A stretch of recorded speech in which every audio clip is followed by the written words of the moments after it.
Good evening, everybody. Thanks to all of you watching this channel right now.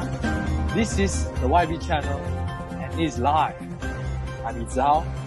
You can refer me as Mr. E, and I will host you guys tonight. Alright, on May 25th, Minneapolis police officers arrested George Floyd, a 46-year-old black man, after a convenience store employee called 911 and told the police that Mr. Floyd had bought cigarettes with a counterfeit $20 bill. 7 minutes after the first squad car arrived at the scene, Mr. Floyd was unconscious and pinned beneath 3 police officers, showing no signs of life. By combining videos from bystanders and security cameras, reviewing official documents and consulting experts, the New York Times reconstructed in detail the minutes leading to Mr. Floyd's death. The video shows officers taking a series of actions that violated the policies of the Minneapolis Police Department and turned fatal, leaving Mr. Floyd unable to breathe, even as he and onlookers called for help. Before we get started, we are welcoming an honorable guest. Please and welcome Mr. Chiu. Hi, nice to meet you. I'm Chiu, and you can refer me as Mr. Chiu. Good evening, Mr. Chiu. You look very refreshed tonight. Well, of course. Haha. All right, Mr. Chiu, would you kindly explain the meaning of racism? Yes. Racism is the belief that groups of humans possess different behavioral traits corresponding to physical appearance and can be divided based on the superiority of one race over another. It may also mean prejudice, discrimination, or antagonism directed against another people because they are of a different race or ethnicity. Modern variants of racism are often based in social perception of biological differences between peoples. This view can take the form of social actions, practices or beliefs, or even political system in which different races are ranked as inherently superior or inferior to each other based on presumed shared inheritable traits, abilities, or qualities. There have been attempts to legitimize racist beliefs through scientific means, but all of them have been overwhelmingly shown to be unfounded. Well, thank you, Mr. Chiu. Thanks for starting this show with high spirits.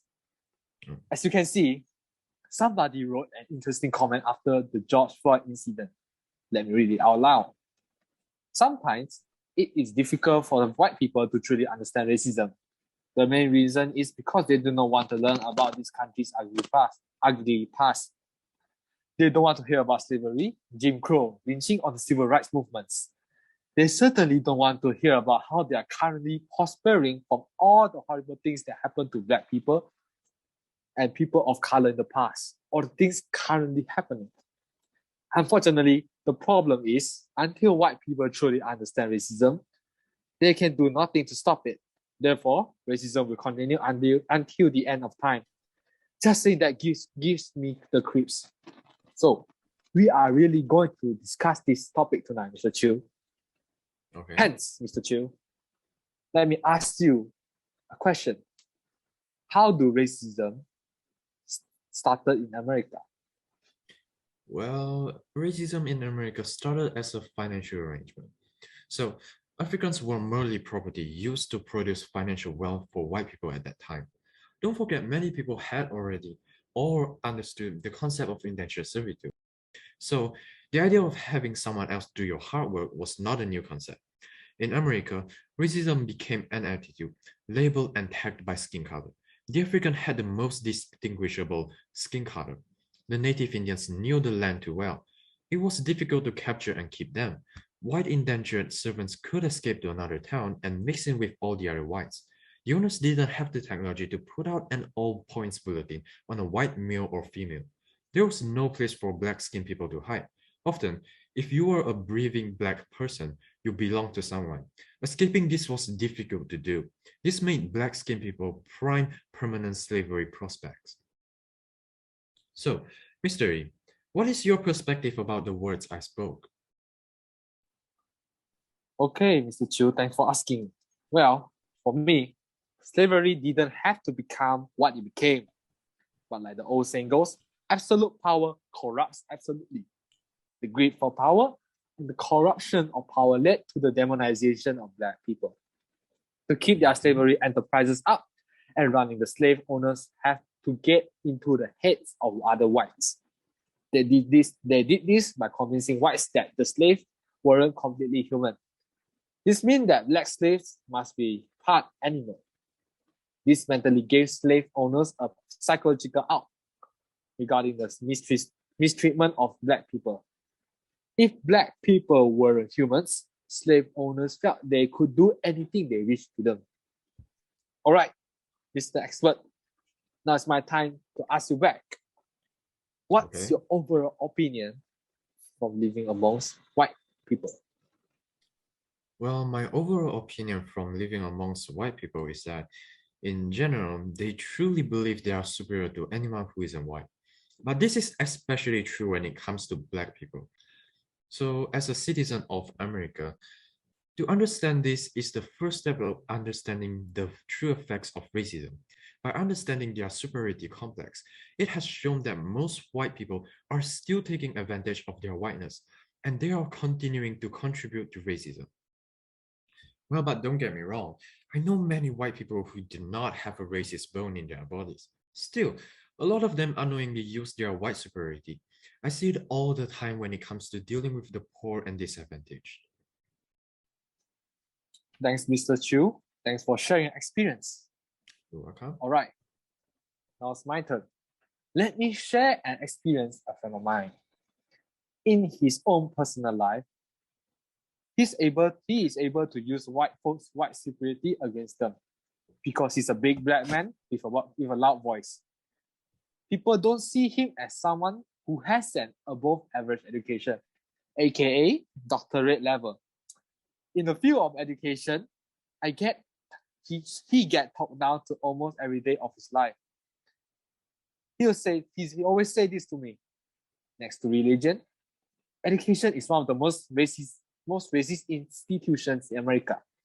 After he earned his doctorate, he was having a conversation with a white guy he knew. That guy told him that he won't probably get a position at the university they work at because he went and got a degree that put him on the same level as the white man in the good old boys club. They were already afraid of his experience, but saw themselves better than him because my experience didn't equal up to their education. So it's like this. It's quite unfortunate. It's very unfortunate for him. Okay, let's go back to the topic. Mr. Chu, I want you to think this seriously. What is the biggest area of need regarding racism?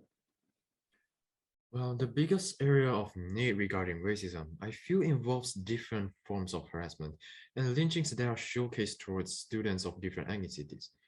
After years of people of color fighting for their freedom and the right to voice their opinions, hatred is still brewing. It is the children, the new generation, that has to suffer from the actions of those who learn to hate someone, all because of the melanin in another skin. There has been an extensive history of lynchings and harassment towards children of color. Recently noted in 2017, a biracial boy was playing outside and white teens threw rocks and sticks at him as he played. Unfortunately, that isn't even the worst part. They decided to take a rope and have the little boy put it around his neck. After securing it, they pushed the little boy off. Fortunately, after the teens left, the boy was able to get loose and luckily survived the horrific ordeal. Wow, that's a very tragic story. Has something familiar happened before this? Well, of course. Just a year before this incident, a young Black girl in Texas that was in the 6th grade at the time had a rope tied around her neck. During a school trip, 3 white classmates dragged her body, leaving it in its place rope burns and marks going all around her neck. Children are not born to hate others because they are different. No, the past generations have taught and shown them how to treat the minorities and people who are the opposite of what we think they should be. Everywhere you go, there is a new excuse of why people of color are treated the way they are, that the children will only grow up to be thugs, lazy, and a worthless burden in society. Ooh, Thanks for the information and the examples you have given us.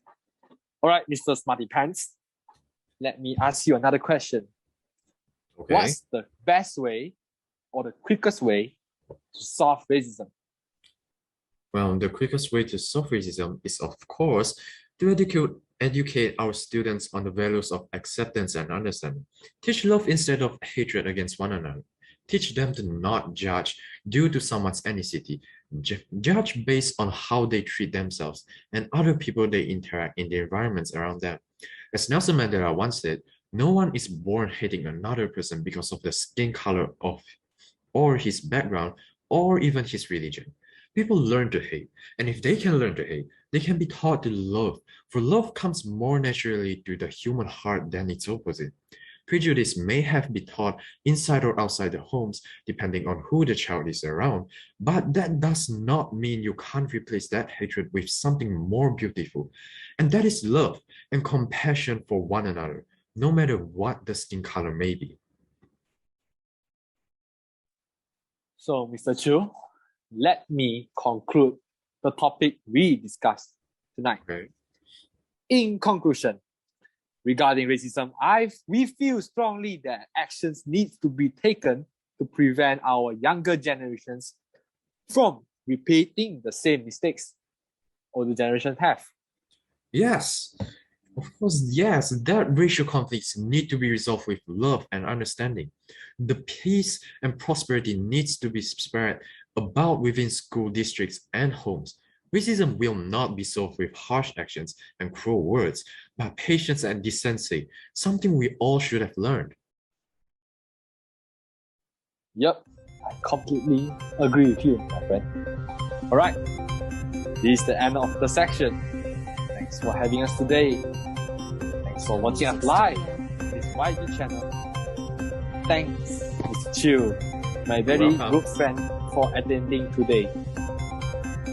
To all the people around the globe, that lives will matter. This is the YB channel.